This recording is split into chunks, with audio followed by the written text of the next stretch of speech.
Hello everybody, what is going on? My name is Tom, and this video is just a quick catch up because it's been a while, and I don't think we've done one of these videos in a long time, so I just wanted to give you guys a little bit of a catch up. So at the moment, we are currently sitting on the 16th of September 2025, and as we're approaching the sort of finale stages of 2025, there's been a lot that's happened this year. It started out in sort of first biggest memory that I have of 2025 was celebrating New Year's Eve with my friends Neve, Danny, and obviously my girlfriend Helen. It's been a bit of a tradition while we've been here, and it's been nice to have that tradition. But yeah, we kicked off the year with a nice group of friends all celebrating together. Then we went, and me and Helen went for her birthday, and we celebrated it in York, and it was really nice. We loved that. It was a really good experience. We also ended up going to a Lego convention called Bricktastic, and that's kind of where things jumped off for the whatever number channel you want to call it. But basically, Tom Origin's channel, which this video originally should have been posted to, but I don't because of the algorithm. This type of content doesn't fly over there. So on the main channel, we've got Tom Origins at the top, which is now at 7,000 plus subscribers, 7,100 and a bit. So we're trying to keep getting the ball rolling on that to get us up to 10,000. Even though YouTube doesn't really give you anything for reaching 10,000, there's no play button or anything. But as a personal goal to have 10,000 is the number that I'm trying to chase at the moment. And then obviously we can branch off from there. And we're not too far away from that. I mean, it sounds ridiculous, but we are getting closer. Then we've also got the sort of second biggest channel now that we've acquired, which is the Origins Bricks channel. So that's the Lego spin-off channel. Lego's always been a passion of mine. I've never really been a sporty kid. I mean, I lift a few weights now and I like a little bit of kickboxing from time to time. But apart from that, I was never really an outdoorsy sporty kid. If I wasn't kayaking, kickboxing, or lifting weights, I wasn't really playing football or rugby or cricket or tennis or anything. So I was always kind of an indoor kid. So I liked my video games and I did like my Lego. But obviously back then I wasn't buying my own Lego. It was things that happened on birthdays and Christmases. So it wasn't a regular occurrence. It was kind of once a year type deal. And then as I've gotten older and I've made money through jobs and uni and YouTube, I've actually been able to obviously in the background there acquire some pretty nice bits of Lego. I even worked for Lego at one point in the retail store in one of the Manchester stores, and I really liked my time there. But the management was poor, and I left. I then took up a second job, which I've been doing alongside all the YouTube work, which is tiring. It's hard. It's not the best job in the world. There are bits that are rewarding, but I prefer doing my YouTube full time. And until my paycheck from YouTube is bigger than the second job I've acquired, I can't really afford to lose one. And speaking of affording things, we're moving on to the next stage, which is the house buying situation. So I'll give you just a brief, quick timeline of what I can recall. I went to uni in 2020, 2020 what? No, 2019. I went to uni. Went to uni in 2019. The COVID outbreak happened. We stayed out throughout the COVID outbreak. We ended up graduating. I believe it was in 2022. So from 2019 to 2022, I went to uni, and we got locked at uni because of COVID. And I loved uni. Uni was great because I went there for the first year. We listened to Helen's sister and her mum. Their advice was to get a flat because obviously me and Helen had never lived together on our own. So Helen's my girlfriend. I met her at high school. I was kind of at the bottom of my set. She booked my grades up and got my ideas of the future a lot better. Long story short, I at the ages of sort of it started when I was sort of 12 all the way up until I was about 16 and still happen to this day, on and off, less intensely. But I was a really depressive person, and I had no reason to be. Well, every family's got their own problems. Don't get me wrong, but there wasn't massively impactful problems directly at me. Now, if I was in a therapy conversation with the therapist, they may tell me otherwise. But as far as I was concerned, I had a lot of internal demons. I had a lot of things going on in my head, and I just wasn't myself. From the ages of 12, I became overly self-aware of mortality and time running out and things like that, and worrying about expiring and death and stuff. I started getting really bogged down in the logistics of like how quick a day goes by and how little time you have and things like that. Like pretty gnarly things for a 12-year-old to be thinking about. At least I hope no one out there who has a family member or a loved one who is 12 feels that way, because I hope that's not the case for them, because it was for me.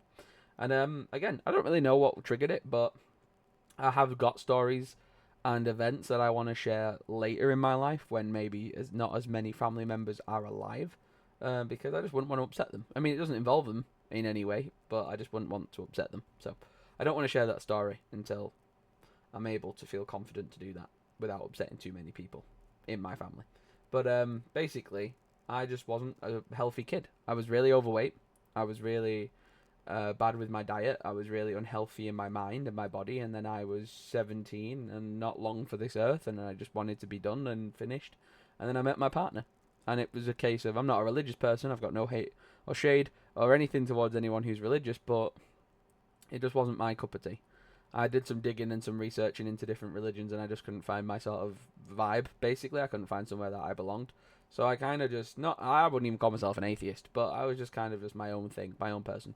And the universe, some people would call it religion, some people would call it like a godly figure or whatever. For whatever circumstance, statistical odds, whatever practice you preach, I was given my girlfriend Helen at the right time. And obviously, she wasn't my girlfriend straight away. I just met her. She was in my school for so many years, and we just completely walked apart from each other because she was in a top set, I was in a bottom set. We didn't have similar friend groups at the time. Then during the Duke of Edinburgh Award, which my school ran a campaign for, which we actually got to go out and take part in silver and gold. I did. Helen did bronze, silver, and gold. But basically, I got joined into her group of friends there, and it was kind of an organic process. We became familiar with each other. We knew who we were.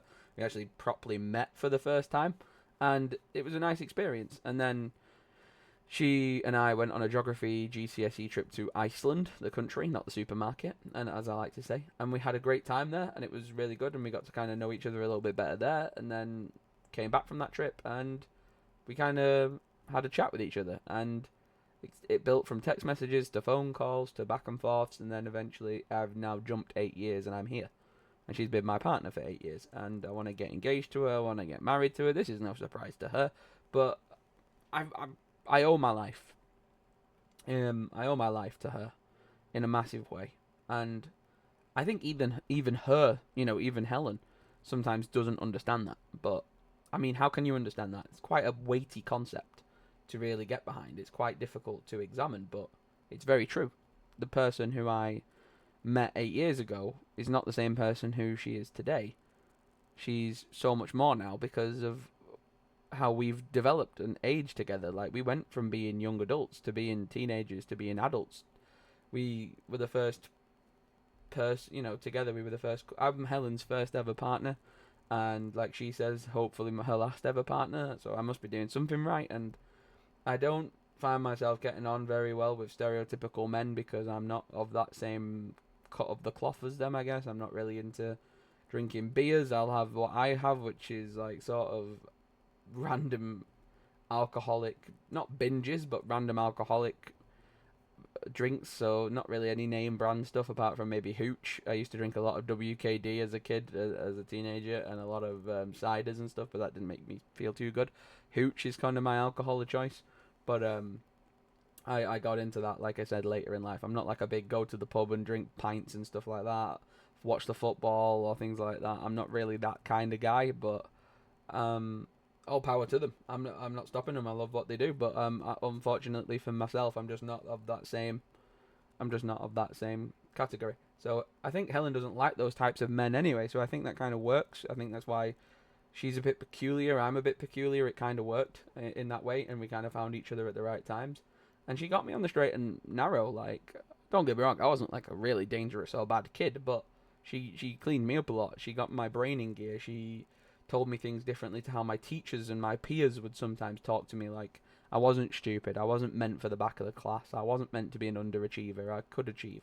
My dad had took himself out of school when his mother passed away when he was just 16, and he's done a lot of things practically by hand himself and grafted himself. And he's met my mum later in life, and she already had my sister Kerry, and like they've looked after each other, and they've done well to build their own life away from educational starts. But I was plunged into education from the off, and it was stressful. I had a lot to prove of being that person from a very uneducated background who still managed to do really well for themselves.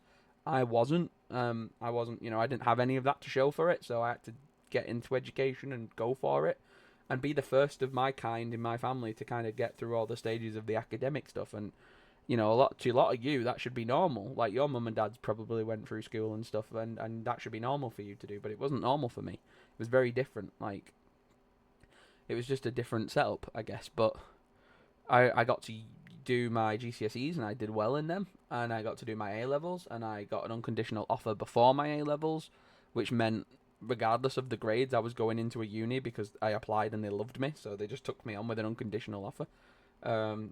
Which just means regardless of what you get at A level, you come into our uni. So I was over the moon, and I got okay A levels, not not the best, not the worst, but I got into my uni, did my first year in this flat with all these people, which Helen's mum and sister recommended. Me and my mum, we don't often get on a lot of topics. We're very different people. If I'm a plus, she's a negative, vice versa. I'm cold, she's hot. We're always parallel to each other all the time, and I think that's just in our nature. Sometimes you like that with your parents, and that's fine.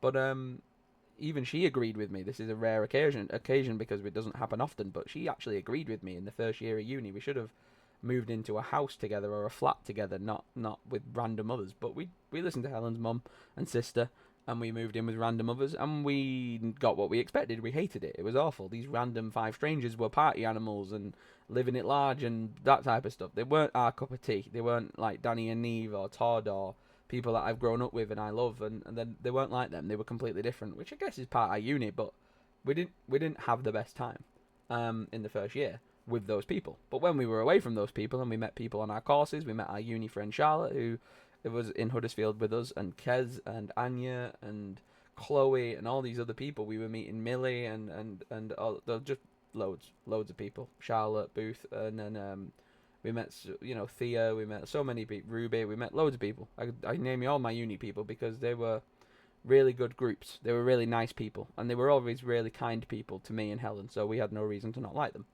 And COVID happened, and luckily for us, the 5 people we were sharing with, who weren't on our courses, who we didn't really socialise with because of their nature, they basically ran for the hills. They left the tab open and kept paying for their rent, even though they weren't there anymore. And it gave me and Helen the opportunity to really test run living together as a spouse, and it worked. I mean, at the start of COVID, I was awful. I had really bad wisdom teeth pain. My wisdom teeth were coming through, and I didn't really even understand wisdom teeth at the time, but obviously the pain that was coming through in the back of the mouth and stuff was killing me, and it was not nice. But obviously it had nothing to do with COVID symptoms, so I knew I was okay. And Helen looked after me like crazy. She became really good at taking that care of me. And then there's been times where obviously she's been unwell and I took care of her. And we slowly started creating this organic feeling when there's just you two. And you kind of get to really see what you're made out of. Because that could be make or break for some people. Some people buy houses together or rent houses together and they can't live with each other. And they don't realise that until like papers have been signed and they've moved in and stuff. Rented houses, rented flats, whatever the case may be. Some people just aren't compatible, but they still try to be, which has never been the thing me or Helen with our personalities would ever attempt. Like, we said it from day one, if this is not going to work, it's not going to work, we're going to both walk away from this, that we would. And there's been times where I've been sat and I've been genuinely thinking, if Helen wasn't the person in front of me right now, am I too much? Would they be too much? Like, there's been weird moments like that where I've been like, I'm really lucky I have found this person, and especially at uni, her whole personality changed.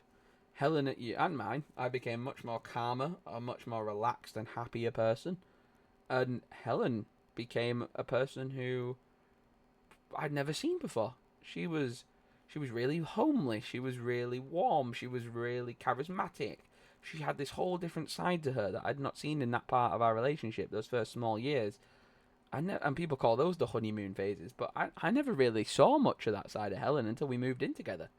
And she was just this ball of energy, and I'd never seen her like that before, and it was lovely. It was a really nice, organic thing to come out of lockdown, and it was really nice for her to discover things that she liked about herself. She did paintings, she loves music, she's always loved music, so she did lots of musical theatre-based stuff, songs and singing and recording herself. She recorded some video game song music with me over on the Tom Origins channel. And she was just a different person. She just lit up in a different way. And I love that for her. And my mental fog kind of just disappeared overnight. It was like given medication for the first time. It was like everything just kind of fizzled out and drained away. And I was I was over the moon because for the first time in my life, it was a period where I didn't see darkness or feel low or that constant black dog and rain cloud hanging over your head type vibes. It was like I was just happy. I was just so happy, and I was just so relaxed, and it made me feel like I was a brand new person. And to see Helen in a brand new way was beautiful because you kind of think because you've met your partner so early on in life, there's never going to be much change. But then you actually realize you're growing up with this person. They're not like you're a desperate 30-year-old clinging on to some kind of love and affection that you need. And oh, I've missed the boat. I'm too late. I'm gonna have kids one day, and I'm gonna have to have them with a complete stranger because no one's around anymore. Like there's none of that panic. We knew each other as teenagers. We've seen ourselves in 2026. We'll have seen our way through the first half of our 20s, and that's crazy because that's not normal. Like that's sometimes not heard of by some people. Some people do meet, 30s and possibly even 40s where you can't have kids anymore, and it's kind of like the world's a different world for you because you didn't go through life at that steady pace. Going through life at this pace that I've gone through with Helen has made it bearable, has made it livable, has made me want to keep going, and we reached a massive peak at uni where everything was feeling fantastic. And if both of us had a time machine, we'd just play those days on loop all the time and Groundhog Day it for the best ways possible and, loop it forever as like a never-ending video gif. But unfortunately, time passes and we came to the stage where we'd hit coming home, or coming home in brackets. We were actually leaving home to be separate. She was going back to her parents and I was going back to mine, and it was horrible. It was horrible, and it was the worst feeling because it was especially full circle moment as a 16-year-old, so prepared to die and so happy to die and so accepted of it. It felt like you were dying in real time and you were watching it happen, and it felt like pieces of what made you happy died in front of you in real time, and it was like being an out-of-body experience to how sadness really can impact you, and it was awful. And I moved back in with my mum and dad, and we were in this new space that was alien to me. It didn't look like this. It was, mostly an empty room. It just had a bed. It didn't even have this desk behind me or this desk. It had a set of drawers either side the bed. The wardrobe might have been there, but that were it really. When you look back on the Tom Origins channel and you go back on the vlogs and you can see some of the clips of it, it wasn't like this. It wasn't personalised to me, obviously, and I've come back and I've tried to make it work the best I can. I've hung up some of my posters. Some are old, some are from uni, to try and keep me a bit happier. I've got, like, behind my telly over there on the wall, we've got some, like, uni stuff on the walls there. And obviously I've now been able to buy myself, like, bigger Lego sets because of the storage and stuff, but it never made me happy. Like, I hate admitting this because it's a sad thing to admit, but I was lucky enough to have, because of my dad's job and how he worked himself, I was lucky enough that I was born in a hospital in Liverpool, lived in a place in Liverpool for a small time, moved on to a caravan site opposite what was going to be my childhood home because they'd not bought it yet. Then that was only very brief. Like we back and forth from that like trailer like situation on a weekends and stuff, and then spent the weeks in Liverpool. We travelled up to this area because my sister used to do like show jumping and stuff, and my mum and dad supported her with that, and they took part in it themselves. They did parts of the events and organised it all and stuff and things like that. And then my dad was able to purchase a home over the road from where all the show jumpings took place, and then we moved into that house. So as much as I've been made aware cognitively, I've gotten to enjoy growing up in what was a 7-bedroom footballer's house mansion type thing, and it was crazy, and it was massive, and it was this massive event, and for most people it would be like winning the lottery, and for me it was like winning the genetic lottery because my family were able to put me in a setup that was different from everyone else, and I loved it. Like, I didn't love it because it was a 7-bedroom mansion house. I loved it because it was my home, and I grew up there and I played out there. We had our own space and I played out in that space, and I had a big massive room and I messed in it, and I put like Lego up and stuff and decorated it bits and stuff, and started YouTube in that bedroom, and it was lovely because it was a family home, not because of what it was.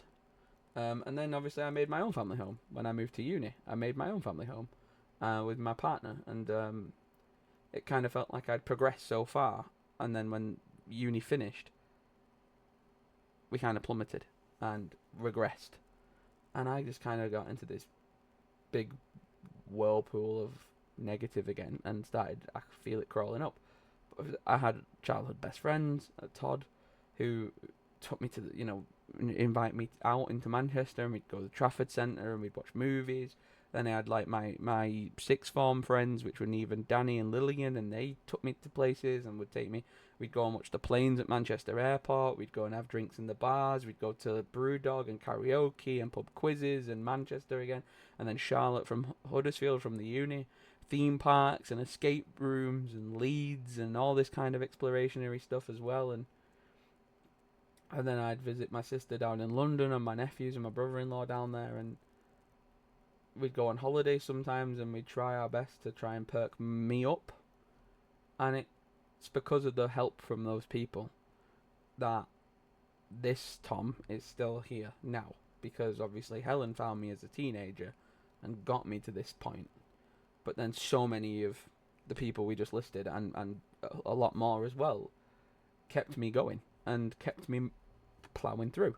And now we're at a point where we're still in the thick of it a little bit, but we're getting there and we're progressing.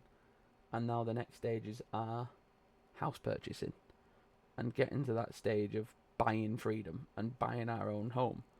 And I couldn't be prouder of that, because as of a guy who was so different when he was a kid and a teenager to what he is today, I'm really proud to have gotten to the point where I'm at, and I've just got to keep on trying that little bit more. And I'm a big bag of complicated messes, and a lot of hard work, and a lot of dedication, and a lot of underdog syndrome, and a lot of handicaps and things like that and quirks. But I just want to try my best to not be disappointed with myself looking back on things, and I want to try and have a good start to life, and I want to try and put myself in the right places.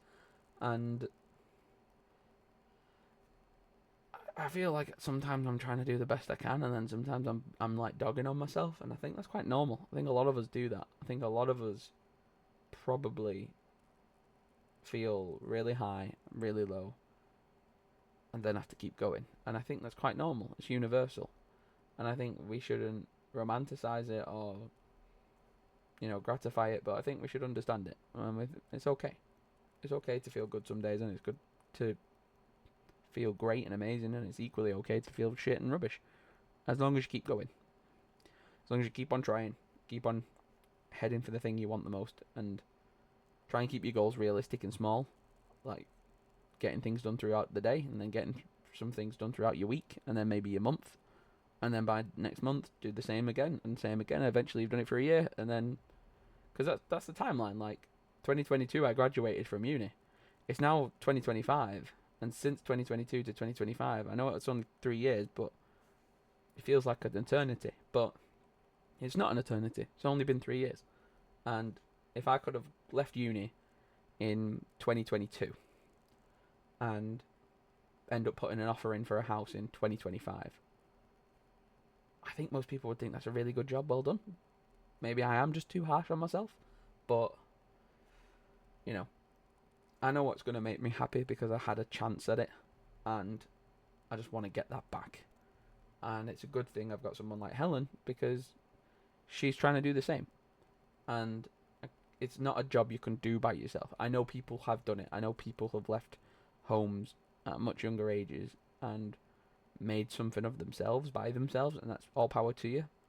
Find somebody to share that joy with, maybe, would be my only advice to you. But the world's so massive and the opportunities are so endless, and it's only not obtained if you limit yourself, basically. I know people have disabilities and illnesses and things that are like genetics and stuff. I get that, and I understand that for them in that situation, simplest of tasks could be massive milestones, and get them done, get those milestones done, and be proud of those milestones. But everything that I feel I have right and wrong with me, I feel like there is just that extra bit more I could be giving and doing and getting to. and it's just the patience and the consistency which terrify and annoy me and bug me and keep me up at night. But ultimately, you got to be proud of yourself sometimes, and you got to be respectful to yourself, and I struggle with that a lot. But I hope to be sat sometime very, very soon in a studio, in a room, in a home that me and Helen have gone and found and made our own.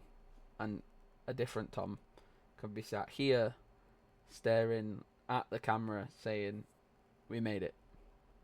Because I've got so many people in 2025 who I look at who want the best car and the best holidays and the best house and the best watches and the best partners and the best, stereotypical things. And as I've gotten older and I've gotten a lot more switched on to things, I just want simple. I want something safe and simple and something that makes me happy at the end of the day. There's lots of things that are automatically going to make you stressed and anxious and worried and stuff, so don't go looking for them because they're going to find you anyway. And navigate them by having a good team of people around you. Some found family that you've gone and found in the world and brought into your your hold of people, and just try and aim realistically and be nice to yourself, ultimately. So I tell Helen every day before she goes to work and when she comes home from work, be nice to yourself, because no one else is going to do that job for you. To actually be nice to yourself, you've got to do that. And some people find that really hard, and I'm one of them. But you've got to try and find that way to be nice to yourself, because that's your job at the end of the day. Look after yourself, because the better you look after yourself, the longer you should have to get cool stuff done and be proud of yourself even more. And that's what I'm aiming for. So thank you for listening to me waffle. I might do some of these. Obviously, they're not going to be like scheduled uploads because none of it's scripted. It's literally just me, camera, talking to you guys, and whoever watches it, watches it. Again, it's going to be Conversations is meant to be about everything, like social media stuff, cool behind the scenes things, what's going on in cinema, what's going on in movies, things that I wouldn't typically cover on the Tom Origins main channel or the Lego channel. We also have the Tellen channel, which is Lord and Lady Tellen, but I think if you just type Tellen in it, you'll find it as well, Telen. That's like our channel, mine and Helen's channel, and at the moment we're doing obviously the house hunting missions and stuff, and Road to Home is the name of the series that I really like. Tellen's Road to Home is a project that helps me a lot keep on the mental tracks, and I just made Conversations because I wanted a ramble place where we can talk about a mixed bag of stuff. Not every video will be like this, I promise. Go and watch the others, but hopefully it can help people. I don't know. Hopefully someone else can get something else from this. I know they're quite personal because they're about me and what I'm going through, but hopefully people can take stuff away from it and apply it to their own situations and lives and things. Maybe it just helps them. But yeah, thank you for listening, and I'll see you next time. Subscribe to this channel and all the ones in the description down below. Peace.